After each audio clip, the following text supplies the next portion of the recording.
저는 그 과학적인 정보, 그러니까 현재 기후 변화는 어떻고, 현재의 상황, 그리고 미래, 만약에 이렇게 지구 온난화가 진행되면, 혹은 저희가 탄소 중립 정책이 잘 실현됐을 경우 우리의 미래는 어떻게 될 것인지에 대한 과학적인 정보를 발표하려고 합니다. 먼저 발표하기 전에 저희 센터에 대해서 좀 간략하게 소개를 하자면,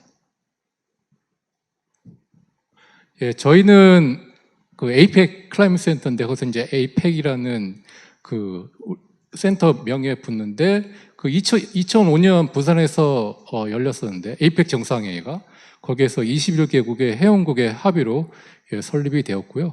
그리고 그 목적은 아태 지역의 이상기후 감시 및 아시아 태평양 지역 이상기후 감시, 그리고 기후 예측 정보 제공, 그래서 이를 통해서 이제 기후 변화 시대에 잘 대응하게끔 하는 목적을 있습니다.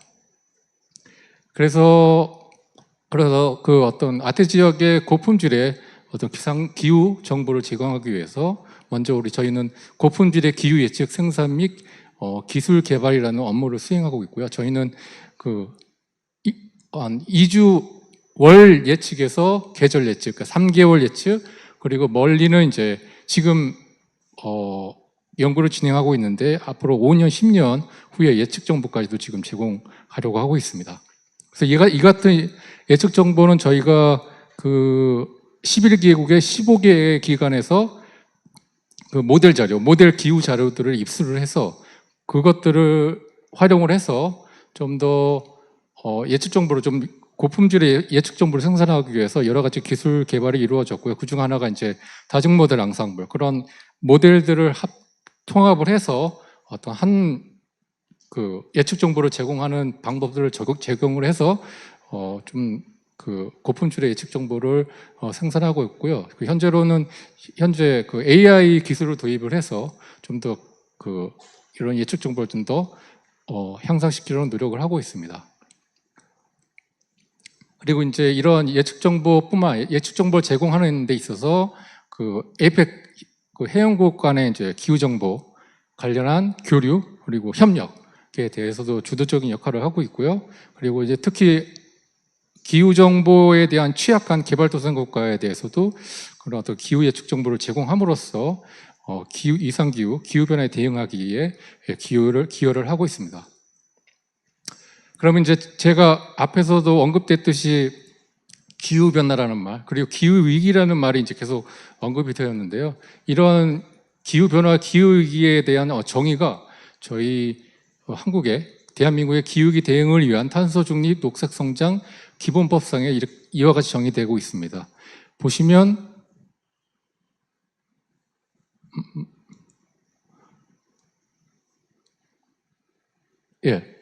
보시면 기후 체계가 자연 변동으로 일어나고 있는 기후 체계가 있는데, 사람의 활동이 개입이 됨으로써 기후 체계가 혼란을 일으키고 기후 체계가 변화되는 상황을 기후 변화라고 이제 정의하고 있고요. 더 나아가서 이제 기후 변화가 극단적인 날씨, 그래서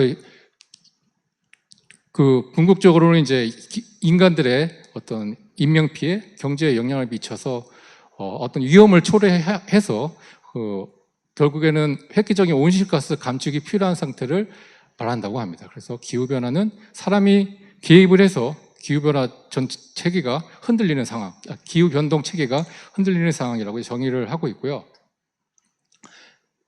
근데 이제 실제로 이제 기후변화는 지구온난화 때문에 일어나고 있습니다. 지구온난화는 지금 세계 기상기구에서 작년 보고서에서 발표를 했었는데, 지구온난화가 계속 진행되고 있고, 작년 평균 온도가 산업혁명 이전 기간 평균보다 1.55도 높았습니다. 1.55도라는 숫자를 잘 기억해 주시기 바라고, 그리고 175년간 기록한 곳 중 가장 더운 해였고, 그렇습니다. 그리고 이제 사실 각국의 기후변화를 줄이기 위한, 그리고 온실가스 배출을 감소시키기 위한 노력들이 진행되고 있지만, 계속해서 CO2나 그 그린하우스 가스라고 불리는 거죠. 지구 온난화를 일으키는 그린하우스 가스가 계속 증가하고 있고 2023년도에 농도가 역대 최고 레벨에 도달하고 있습니다. 아직은 좀 기후 변화를 줄이기 위한 그리고 어떤 탄소 배출에 대한 노력들이 아직은 미흡한 것 같습니다. 그래서 이제 지구 온난화가 일어나고 있고 그것이 이제 기후 변화를 초래하고 있는데 그러면 이제 지구 온난화의 그런 온실가스 배출에 대한 어떤 인간의 기여 그런 것들이 이제 실제로 기후 변화가 인간에 의해 초래되었느냐 하는 문제는 그 IPCC 보고서라고 이제 그 각국의 어떤 기후 위기에 관련 기후 변화에 대한 정책을 세우는 데 있어서 어떤 과학적인 정보를 제공해 주는 어떤 협의체인데 그게 이제 1990년도부터 5년에서 7년 사이 그 간격으로 계속 기후 변화 관련된 보고서를 제출했었습니다. 사실 1차 보고서 때는 이 기후 변화가 인간에 의한 초래한 것인지 잘 모르겠다라고 했는데 점차적으로 이제 보고서가 나오고 분석이 계속 이루어지고 하면서부터 2023년도에 봄에 그 IPCC 6차 보고서가 나왔었는데 여기서는 기후 변화가 전적으로 100% 인간의 활동에 의해 초래되었다고 말하고 있습니다. 그래서 이제 이게 IPCC 보고서에 6차 보고서에 나온 건데 위에서 그 왼쪽 위에 보시는 것이 이제 폭염 지역별로 이제 폭염이 인간 활동에 의해서 증가한 것인지 혹은 감소한 것인지를 이제 보여주는 것인데요. 그러니까 왼쪽 위가 폭염, 왼쪽 아래가 폭우, 그리고 이제 그 오른쪽 그 아래가 이제 가뭄에 대한 것입니다. 특히 또 우리가 살고 있는 동아시아 지역에서는 어느 정도 전적으로 폭염은 인간의 활동에 의해서 폭염이 증가하고 있고, 그리고 일부 폭우나 가뭄은 일부 인간 활동이 기여를 하고 있다. 이렇게 보고를 하고 있습니다. 그래서 이렇게 계속 기후변화가, 그러니까 지구온난화가 계속 증가하고 있고, 극한 기후 기상에 이제 빈번하고, 어떤 신문의 헤드라인에 계속해서 기록적인, 올해가 유럽에서 기록적인 폭염, 계속해서 헤드라인을 바꾸고 있고요. 특히 이제 2022년도에 그 파키스탄 같은 경우 폭우와 그리고 엄청난 폭염에 시달렸었는데 올해 특히 이른 폭염이 발생했었다고 또 신문에 나왔습니다. 이렇게 계속 기후 변화가 발생하고 있는 상황에서 극한 기후 기상이 빈번하고 강도도 좀 더 세워지고 있는 현실입니다. 우리나라는 어땠을까요? 2024년도에 이게 각각 실제로 그 우리 뉴스에서 나왔던 헤드라인들입니다. 그래서 1월달, 그러니까 2월달, 4월달, 그리고 여름철 역대 가장 더웠다라는 헤드라인이 있었고요. 특히 이제 6월에서 8월 여름철 때는 최악의 열대야를 겪었다 이렇게 보고가 되었습니다. 사실 그리고 작년에 그 저희가 현재 기후 상태를 기후 변세 상태를 파악을 할 때 어떤 30년 동안의 평균의 그러니까 91년부터 2020년까지 평균에 대비해서 얼마나 기온이 높은지 강수가 얼마나 많은지를 이제 평가를 하는데요. 작년 1월 달부터 12월 달까지 내내 그런 그러니까 30년 동안의 평균 기온보다도 다 높아졌습니다. 그래서 이렇게 기후변화를 좀 줄이기 위해서 온실가스 배출을 좀 줄이고자 하기 위해서 각국의 그 정상들이 모여서 1972년부터 그 환경개발에 관한 유엔회의를 주최를 하고 계속해서 회의를 진행을 했었습니다. 여기서 이제 그 가장 큰 게 이제 교토 의정서가 있겠고요. 최근에는 이제 파리 협약에서 2015년도에 그 동안에 이제 몇 퍼센트 줄이자, 그린하우스 가스를 배출하는 걸 몇 퍼센트 좀 줄이자라는 것보다는 실제로 실제로 이제 특정의 그 어떤 기후 변수의, 그러니까 특히 이제 기온의 어떤 그 기온에 대한 리미트를 정했습니다, 사실. 그래서 산업혁명 이전보다 2도 이하로 줄이는 2도 이하로 하는 온실가스로 좀 줄여보자. 그래서 이제 여기서 보시면 파리스 어그리먼트라고 해서 2도까지 줄이는 2도 적어도 기온 2도까지는 넘지 말자라는 그 협약을 했었는데 좀 더 노력을 해서 1.5도까지는 좀 1.5도는 넘기지 말자. 더 노력을 해서. 그런데 작년에 벌써 1.5도씨로 1.5도를 넘겼죠. 그래서 이제 아까 말씀드렸던 IPCC 그 기후변화에 관한 정부 간 패널이라고 한국어로 하는데 이게 이제 WMO랑 환경계에서 이제 1988년에 그 어떤 과학적인 기후변화 이슈에 대한 과학적인 정보를 과학적인 분석 정보를 제공하기 위해서 이제 5에서 7년 주기로 계속 매년 5에서 7년 주기로 이제 보고서가 출간되고요. 특히 58차 초계가 이제 그 스위스 인터라켄에서 2023년 3월 달에 일주일 동안 개최가 되었고 저도 여기에 대표단으로 참석을 했었고요. 195개국의 대표단들이 참가를 해서 이 보고서에 대한 그 내용들을 승인을 했습니다. 그래서 이제 승인이라는 말이 이제 들어가는데요. 사실 그 맨 왼쪽에 보이시면 그 보고서에 나와 있는 그 문구들을 라인 바이 라인으로 그 화면에 띄우고 실제로 이 라인들을 그 내용을 전 195개국의 대표단들이 동의하느냐 비동의하느냐에 대해서 그 물어보고 이제 실제로 나는 그거 동의하지 못해 어떤 문구를 고쳤으면 좋겠어 라는 말을 제시하기도 합니다. 그래서 보시면 이게 동의가 잘 안 이루어져요. 이게 가운데 게 보이면 빨간 게 동의하지 않는 부분이고 노란색이 동의된 부분이고 이제 초록색이 약간 컨트라버시얼한 그런 어떤 논쟁이 있는 건데 녹색이 동의된 부분이 승인된 부분이고 노란색이 이제 약간 논쟁이 있는 부분인데 이게 수요일인가 목요일 날에도 이런 상황이었습니다. 그래서 세션 will resume at 오후 저녁 11시에 계속된 거다. 그래서 거의 새벽까지도 계속 회의가 진행되는 상황입니다. 근데 결국은 마지막 날에 이렇게 다 초록색으로 승인이 됐었습니다. 가운데 계신 분이 이혜성 의장님이십니다. 그래서 이제 과거는 지금 현재는 기후변화가 이렇게 일어나고 있고 그럼 미래는 어떻게 될 것이냐에 대해서 이제 IPCC 보고서에서 이제 몇 가지 그림들을 가져와 봤습니다. 보시면 이제 1.5도 온난화, 2도, 3도, 4도 온난화가 되면은 폭염이 보시면 좀 더 빨개지죠.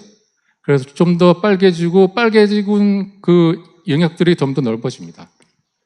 그리고 그 폭우도 좀 더 넓어지고 가뭄도 점점 넓어지고 강해지고 그런 식으로 어떤 기온이 높아짐에 따라서 좀 더 그런 극한 기후가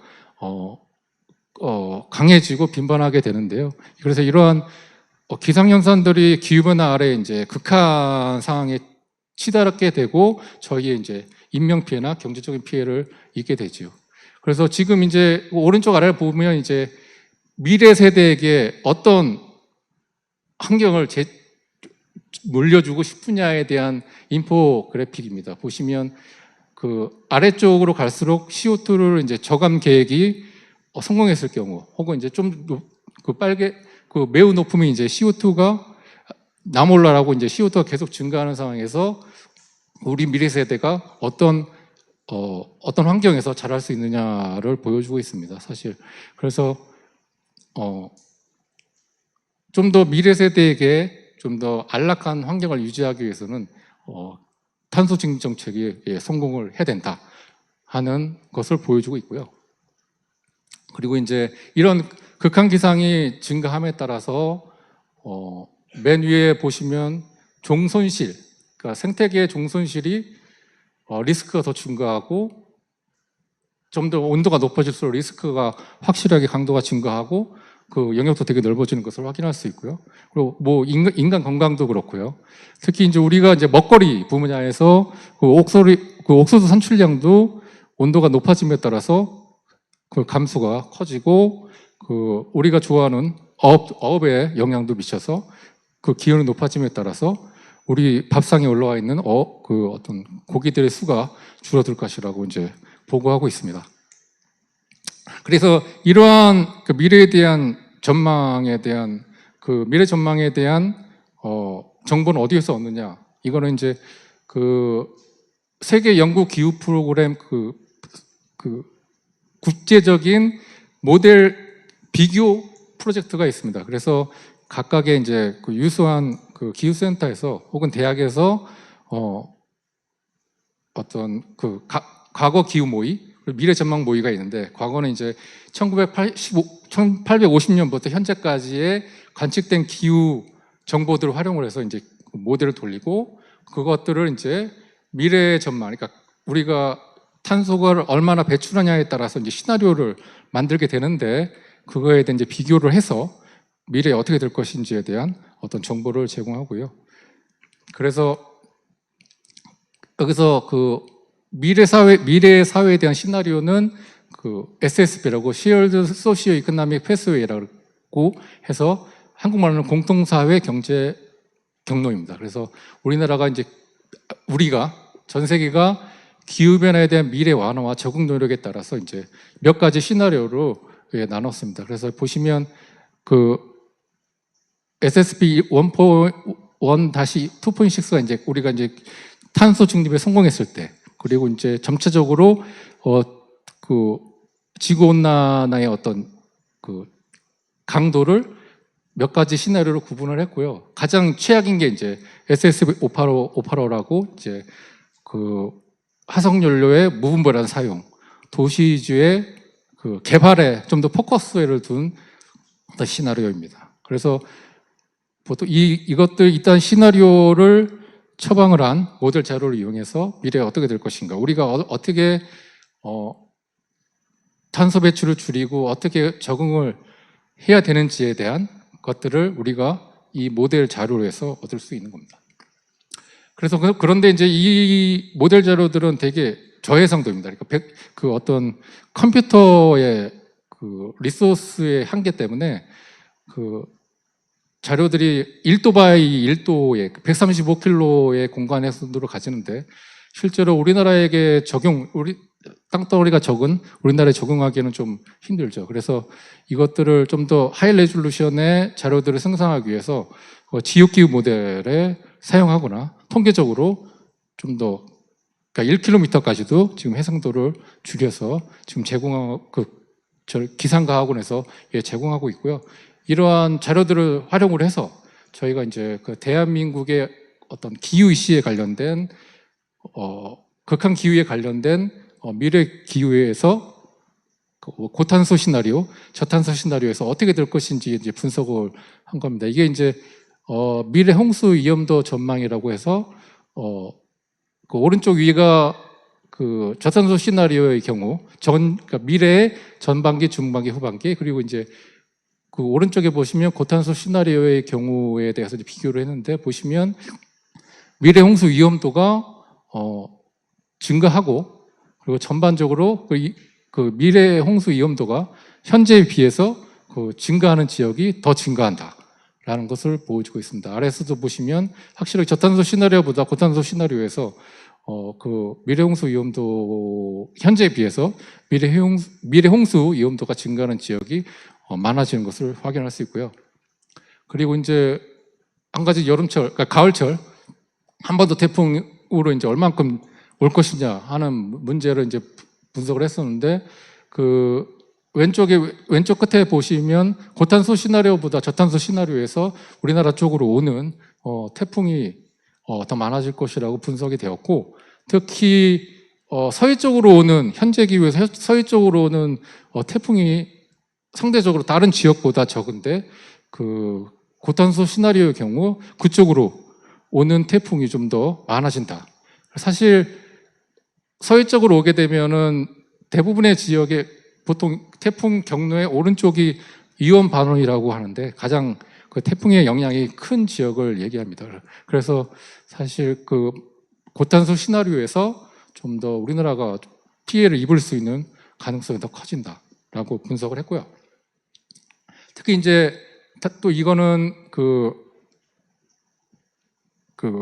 온난화를 탄소 배출을 줄이기 위해서는 재생에너지에 대한 관심이 높아지고 있는데 그 고해상도의 미래 전망 자료를 분석을 해서 실제로 태양광 에너지 발전량이 미래에 어떻게 될 것인가, 저탄소 시나리오와 고탄소 시나리오에서 어떻게 될 것인가라는 이제 분석을 했는데 동그라미 보시면 이제 왼쪽이 저탄소, 오른쪽이 이제 고탄소 시나리오거든요. 보시면 그 봄철하고 겨울철에 확실하게 고탄소 시나리오에서 좀 더 그 태양광 에너지 발전량이 현재에 비해서 좀 감소할 수 있다. 그래서 이 감소하는 원인들은 이제 기후변화 때문에 기온이 올라가는 것도 있겠지만 기후변화 때문에 남풍의 영향이 커서 그리고 이제 구름이 고온다습한 남풍의 영향을 받으면 구름의 발생이 이제 구름 발생 가능성이 커져서 결국은 태양열 에너지는 태양 복사가 얼마나 우리나라에 도달하느냐의 문제거든요. 그래서 그런 구름의 증가로 우리나라의 태양 복사가 감소를 해서 특히 고탄소 시나리오에서 태양 에너지 발전이 현재에 비해서 좀 감소할 것이다 라는 결과를 내었습니다. 그래서 이 세 가지 결과에 의해서 결국은 우리가 좀 더 극한 기후나 그리고 에너지 분야에서 피해를 안 입기 위해서는 좀 탄소 중립 정책이 성공을 해야 된다는 것을 보여주고 있고요. 그래서 이제 이게 IPCC 보고서에 이제 실제로 우리가 얼마나 그 탄소 저감 정책을 성공했을 경우에는 좀 더 밝은 미래 혹은 아래쪽으로는 이제 불안한 미래, 좀 안 좋은 미래로 갈 수 있다라는 경로를 보여주는 거고요. 그래서 이렇게 위쪽의 경로로 가기 위해서는 IPCC 보고에서는 그 탄소 배출을 2030년도에 적어도 반은 줄여야 한다라고 이제 말을 하고 있고요. 그래서 어떤 기후 행동을 취해야 된다고 말하고 있는데 사실 암울한 것 같지만 IPCC 보고서는 그래도 희망이 있다. 그 기후 대응 적응 옵션, 기후 대응 및 적응 옵션이 여러 가지가 있고 그리고 탄소 배출을 줄이는 방안도 여러 가지가 있다. 그래서 여러 가지가 있기 때문에 우리가 이제 액션을 취할 수 있고 기후 중립 정책을 성공시킬 수 있다라고 좀 희망적인 결론도 제시를 했었습니다.